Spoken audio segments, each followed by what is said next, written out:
त्या काळ्या रात्रीच आम्ही हस्तिनापुरात परतलो, पण माझं मन कशातही रमत नव्हतं. दुधाचा चषक उचलला, एखादं सुगंध पुष्प हातात घेतलं किंवा कुरूंच्या विख्यात राजदंडाकडे पाहिलं तरी प्रत्येक वस्तूत मला एकटा भीमच दिसत होता. दात ओठ खात तो अंगावर धावून येतो आहे असं वाटत होतं. प्रत्येक क्षण त्याच्या स्मृतीचे पलिते घेऊन मला क्रूर चटके देत होता. मी युवराज होतो. माझ्या केवळ एकाच शब्दासाठी सहस्त्र योद्धे हातात खडक घेऊन त्या भीमावर तुटून पडले असते. दुःशासन, पितामह, गुरु द्रोण, कृप, अश्वत्थामा, वृषवर्मा आणि कुरूंचं अफाट सैन्य म्हणजे माझ्या सुरक्षिततेचं भक्कम व्रजन होतं. तरीही माझं मन भयाकुल झालं होतं. कितीही झालं तरी मानव कधीही अन्य कुणाच्या स्कंदावर विसंबून सुरक्षित असूच शकत नाही. कुणालाही स्वतःचं मन प्रथम निर्भय करावं लागतं. मी माझ्या मनाचं भीमाच्या दर्शनानं विस्कटलेले सर्व धागे एकत्र करून पाहत होतो, पण ते फारच गुंतागुंतीचे झाले होते. मी स्वतःला वारंवार सांगत होतो, दुर्योधना, तू वीर आहेस. भीमाला एवढा का घाबरतोस? तू गदा वीर आहेस.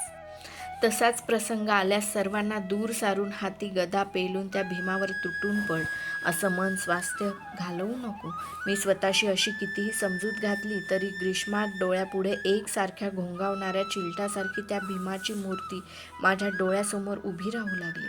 मन कुणाच्या तरी धीराच्या शब्दांनी कान टवकारू लागलं. मी नकळतच माझ्या सेवकाला, प्रभंजनाला कर्णाकडे पिटाळू लागलो.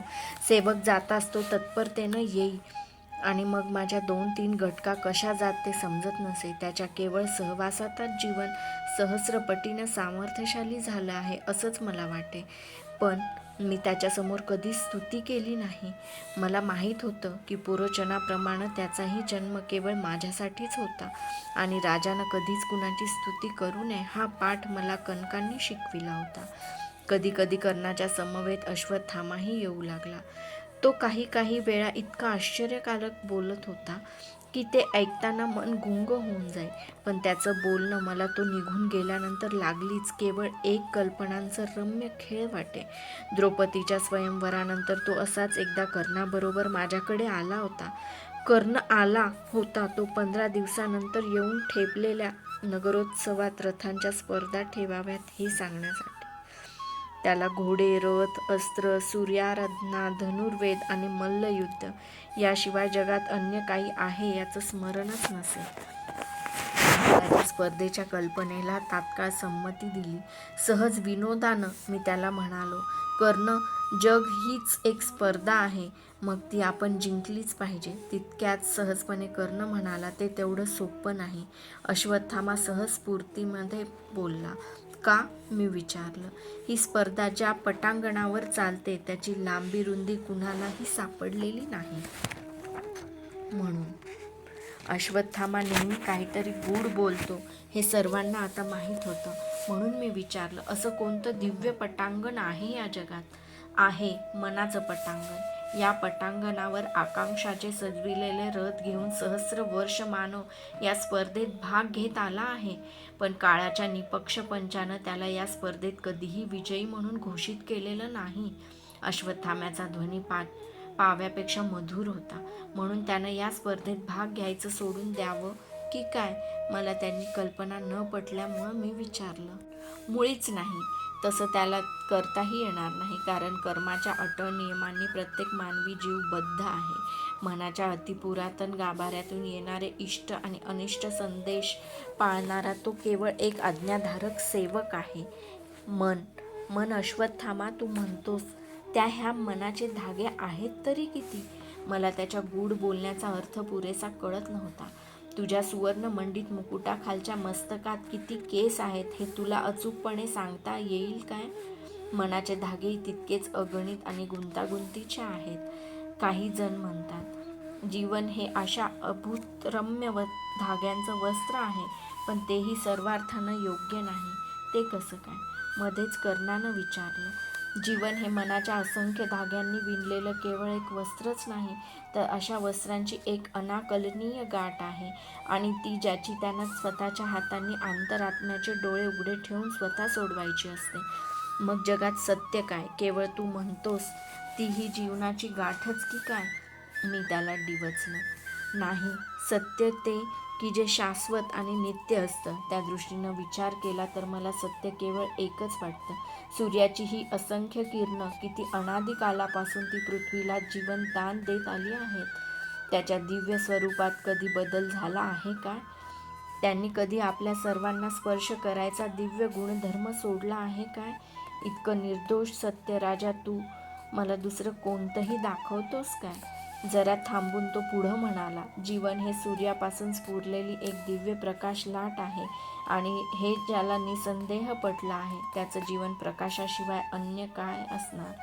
म्हणूनच हा कर्ण मला आपल्या सहवासात नेहमी असावा असं प्रकर्षानं वाटतं. कारण तो सूर्याची अखंड आराधना करीत आला आहे. त्याच्या प्रसन्न मुद्रेकडे पहा, ते तुला सूर्यबिंबासारखं नाही का वाटत? अश्वत्थामा, तू म्हणतोस ते सर्व मला पटतं, पण नेमकं बरोबर हेच तुझ्या पित्याला गुरु द्रोणांना का नाही पटत? मी कर्णाकडे पाहत अश्वत्थाम्याला एक खोचक प्रश्न टाकला. मी परत तुला आठवण करून देतो आहे युवराजा, जीवन हे मनाच्या असंख्य धाग्यांनी वस्त्रांनी एक गाठ आहे, ती ज्याची त्यानं सोडवायची असते. माझी मी, तुझी तू, कर्णाची कर्णानं, माझ्या पित्याची माझ्या पित्यानं. इथं अन्यायाचे साह्य उपयोगी नाही. त्यानं मला पुन्हा निरुत्तर करून टाकलं. कितीही झालं तरी तो एका बुद्धिमान आचार्यांचा पुत्र होता.